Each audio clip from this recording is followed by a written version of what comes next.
Okay, I'm going to go over how to use a puck lock.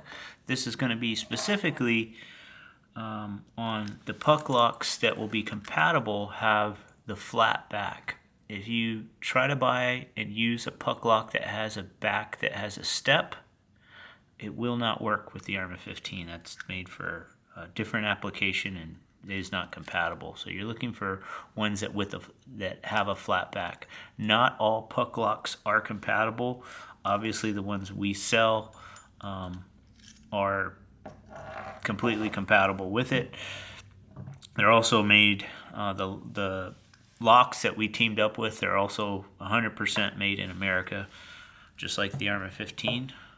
So I'm going to go over how this works because there's been some confusion on that. And if you will note the orientation of everything, because it does matter on how you're lining everything up.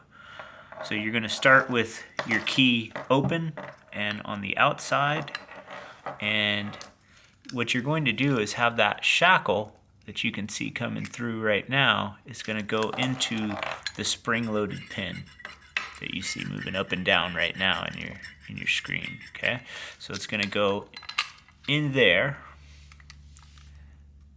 and you want to hear it go in partially. Okay, so you can actually hear that shackle engage, and it's partway in, and then you will push up the rest of the way, and at that point it's in, but it's not locked. Then we'll just take the key and rotate it, take it out just like a normal key. Now when you go to remove it, obviously you put the key in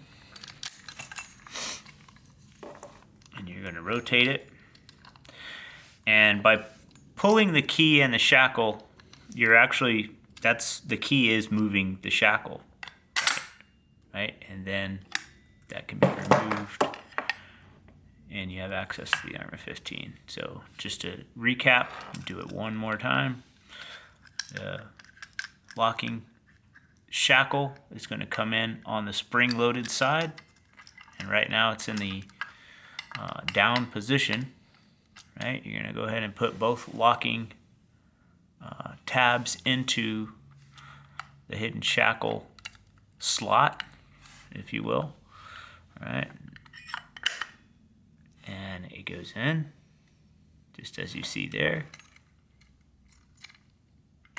and it is locked just like that. Okay, that's the way that it will be locked on your wall.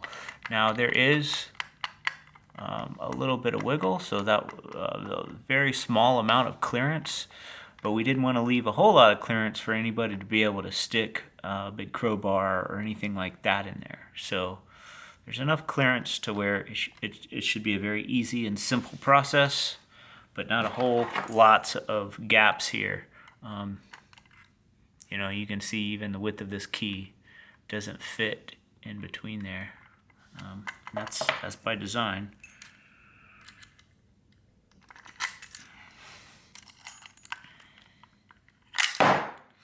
Obviously, it's a lot cleaner when this is mounted to a wall and not being held freehand.